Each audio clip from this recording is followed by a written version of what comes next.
mengganas. Insiden kekejaman polis itu turut menyebabkan rusuhan tercetus di bandar-bandar raya besar Amerika, termasuk New York dan Los Angeles, menyaksikan banyak kerosakan berlaku. Beberapa pegawai polis dilaporkan cedera selepas diserang dengan botol dan batu. Ikuti nanti alasan PM Malaysia menggugurkan Dr. Mahathir dan 4 lagi bekas anggota partinya. Juga selepas ini, keputusan Kerajaan Arab Saudi membuka semula Masjid Nabawi.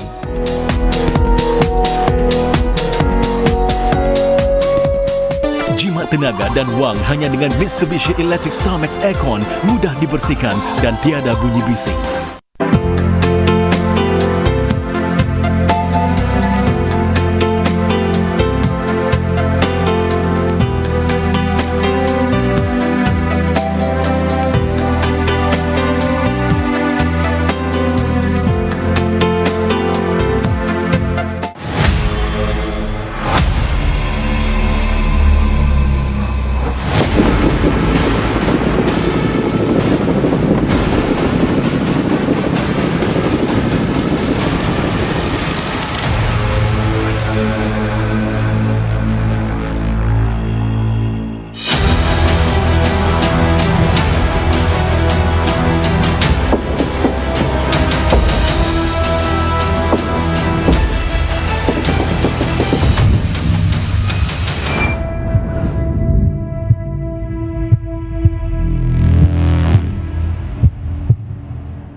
Kita harus memainkan peranan kita untuk memastikan Singapura selamat dari COVID-19 sedang kita memulakan semula aktiviti-aktiviti.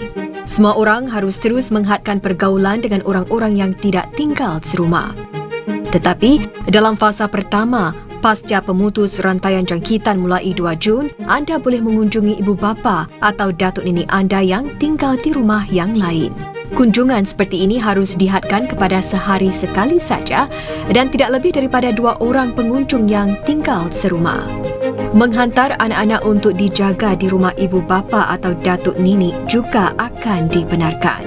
Aktiviti-aktiviti lain yang tidak penting dan majlis-majlis keramaian tidak boleh diadakan. Warga emas harus terus duduk di rumah seberapa boleh. Warga emas harus terus aktif di rumah dan berhubung dengan orang lain secara digital. Anggota keluarga harus terus membantu warga emas untuk mendapatkan barangan keperluan agar mereka tidak perlu keluar rumah. Jika warga emas perlu keluar, lakukannya semasa waktu kurang sibuk saja. Warga emas dan penjaga mereka yang memerlukan bantuan boleh menelefon AIC di 1-800-650-6060. Kita harus meneruskan amalan-amalan baik yang lain untuk memastikan Singapura selamat dari COVID-19. Duduk di rumah seberapa boleh dan pakai pelitup apabila keluar. Muat turun aplikasi Trace Together dan gunakan Safe Entry di mana saja ia dilaksanakan. Bantu kami melindungi anda. Apabila keadaan terus terkawal, kita boleh memulakan semula lebih banyak aktiviti secara berperingkat.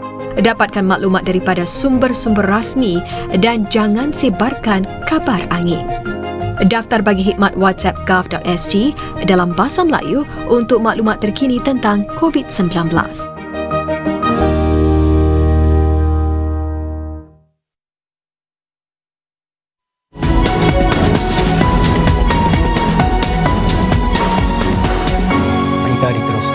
Para pemegang beasiswa baru bagi pengajian di luar negara kini diberikan pilihan agar meneruskan pengajian di dalam negeri saja. Pilihan yang diberikan akibat sekatan-sekatan COVID-19 ini termasuk bagi beasiswa Suruhanjaya Perkhidmatan Awam atau PSC. Setiap tahun, PSC lazimnya menawarkan sekurang-kurangnya 70 beasiswa dengan majoriti untuk pengajian di seberang laut. Namun sejauh ini belum ada penerima beasiswa yang memilih untuk merubah pengajian di luar negara ke pengajian dalam negeri. Ini kerana pengajian luar negara kemungkinan besar boleh dimulakan secara online. PSC menambah mereka yang memutuskan untuk beralih kepada pendidikan dalam negeri akan menjalani tempoh bond 4 tahun. Ini berbeza dengan bon 5 tahun atau 6 tahun jika belajar di seberang laut. Ia juga akan menyimak semula langkah menawarkan kedua-dua beasiswa dalam dan luar negeri bagi tempoh permohonan seterusnya pada September depan.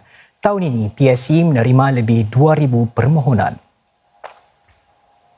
Saudara, masjid-masjid seluruh Singapura sudah mula membuat pelbagai persiapan untuk membuka semula pintunya kepada para jemaah bermula 2 Jun ini. Ini setelah hampir 3 bulan ia ditutup disebabkan COVID-19.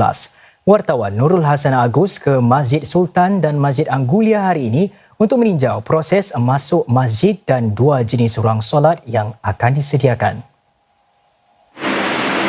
Sejak semalam lagi, para pegawai Masjid Sultan ini sudah memulakan persiapan untuk membuka semula pintunya kepada para jemaah.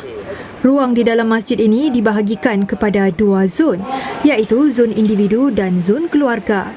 Hanya 5 individu dibenarkan menunaikan solat dalam satu-satu masa seperti yang ditunjukkan para pegawai masjid semasa penggambaran kami ini. Petak-petak jarak selamat antara jemaah juga ditandakan seperti ini. Sementara itu, sehingga 5 anggota yang tinggal serumah dibenarkan bersolat di zon keluarga pada satu-satu masa. Masjid Sultan hanya menyediakan 2 zon keluarga sahaja, walaupun sesebuah masjid dibenarkan mempunyai maksimum 5 zon keluarga. Ianya adalah untuk kami lihat bagaimana kami dapat mengawal pergerakan keselamatan mereka, dan jika kami dapat kawal dengan baik, insya-Allah kami akan buka lagi lebih ruang untuk zon untuk keluarga. Langkah keselamatan lain demi pencegahan COVID-19 yang akan diwajibkan ke atas jemaah sebelum dibenarkan masuk ke dalam masjid termasuklah membersihkan tangan, memeriksa suhu badan dan mendaftarkan butiran diri dengan mengimbas kad pengenalan atau kod QR Safe Entry. Hanya satu laluan masuk dan keluar akan dibuka di masjid-masjid setempat mulai Selasa ini. Sekalipun demikian, sebilangan masjid lain seperti Masjid Anggulia mempunyai pintu masuk dan keluar yang berbeza. Maka para jemaah dinasihatkan agar membawa beg kecil untuk mengisi sepatu atau selipar mereka, selain kelengkapan solat peribadi yang lain. Dan di setiap ruang solat, baik di zon individu maupun di zon keluarga, ada disediakan tempat meletak kasut. Masjid Anggulia sebenarnya baru sahaja dibuka secara rasmi pada 14 Februari lalu selepas menjalani kerja-kerja naik taraf. Namun terpaksa ditutup kira-kira sebulan setengah kemudian dek COVID-19. Sebahagian daripada equipment dan perkakas untuk persiapan kami mencegah COVID sudah ada di masjid. Jadi buat kali ini dia tidak begitu sukar lah bagi kami. Para jemaah diingatkan bahawa Selasa 2 Jun hingga Ahad 7 Jun, masjid-masjid hanya dibuka antara pukul 1 tengah hari hingga 6 petang, iaitu bagi solat zuhur serta asar sahaja. Raja Salman bagi Arab Saudi meneruskan pembukaan Masjid Nabawi di Madinah kepada orang ramai mulai esok. Namun langkah-langkah jarak selamat akan dikuatkuasakan termasuk mengehadkan jumlah jemaah kepada 40% kapasiti penuh Masjid Nabawi pada satu-satu masa. Orang ramai akan dibenarkan memasuki Masjid Nabawi mulai solat subuh esok pagi. Namun, tiada permaidani yang akan dihamparkan di sekeliling kawasan luar Masjid Nabawi seperti sebelum ini. Masjid-masjid di merata Arab Saudi kecuali di Mekah juga akan membuka pintu masing-masing kepada para jemaah esok sebagai sebahagian daripada usaha untuk melonggarkan perintah berkurung yang dikuatkuasakan sebelum ini untuk membendung penularan COVID-19. Solat Jumaat dan semua solat fardu juga akan tetap diteruskan di Masjidil Haram. Tetapi seperti sekarang, hanya kaki tangan Masjidil Haram dibenarkan bersolat di dalam masjid paling suci dalam Islam ini. Selain pembukaan masjid-masjid dan restoran, penerbangan dalam negeri di Saudi juga akan dibenarkan semula bermula esok. Tetapi penerbangan antarabangsa dan ibadah umrah akan terus digantung sehingga dimaklumkan kelak. Perdana Menteri Malaysia Muhyiddin Yassin berkata tindakan Dr. Mahathir Mohamad dan 4 lagi bekas anggota partinya hilang keanggotaan parti selepas mereka bertindak menentang Parti Pribumi Bersatu Malaysia. Kelima-lima mereka duduk bersama pihak pembangkang semasa sesi Parlimen pada 18 Mei lalu dan Encik Muhyiddin berkata tindakan itu melanggar perlembagaan parti. Beliau juga menjelaskan Dr. Mahathir dan pengikutnya